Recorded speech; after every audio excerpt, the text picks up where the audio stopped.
چون پذیرفت از من آن دریای جود، این چنین نقد دغل را زود زود.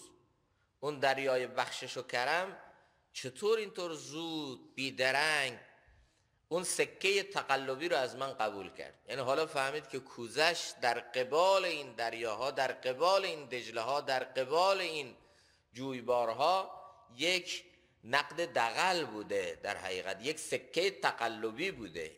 چی بوده من بردم اونجا.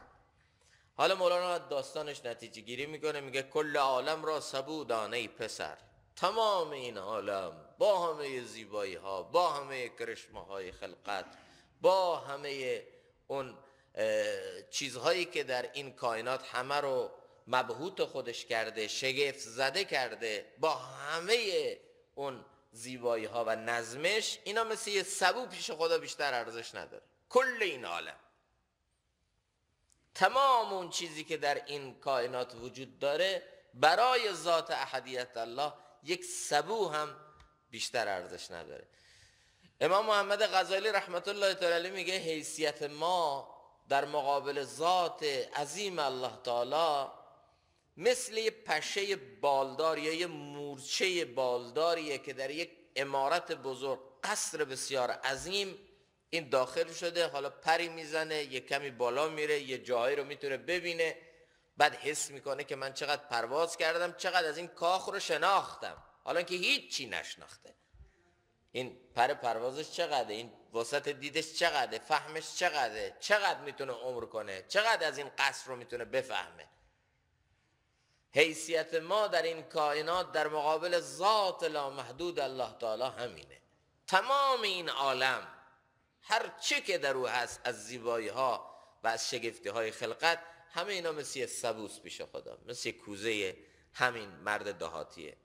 کل عالم را سبودان ای پسر، کو بود از علم و خوبی تا به سر، که لبریز از دانش و نیکیه. اینا قطره ای از دریای بیکران هستیه، قطره ای از دجله خوبی اوست، کان نمی گنجد ز پری زیر پوست. زیبایی ها و تمام نیکی های این کائنات، نور شمس از کیه، زیبایی ماه از کیه، نغمه بلبل از کیه، زیبایی گل از کیه، کوهسار و مرغزار اگر جلوه‌ای دارن از کی دارن، این کائنات اگر نظم و دقت و زیبایی دارن از کی دارن؟ همه اینا از الله. و اینها تازه نقاش ازلی بوده که این صورتگری رو کرده بر اون چیزهایی که ما ذره‌ای از اون رو درک کردیم، ذره‌ای از اون رو فهمیدیم.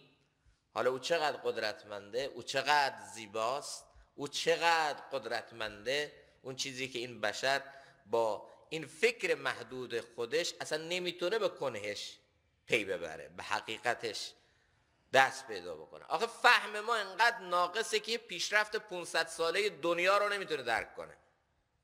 بعد چطور میخواد این همه کرشمه های خلقت رب این کائنات رو درک کنه؟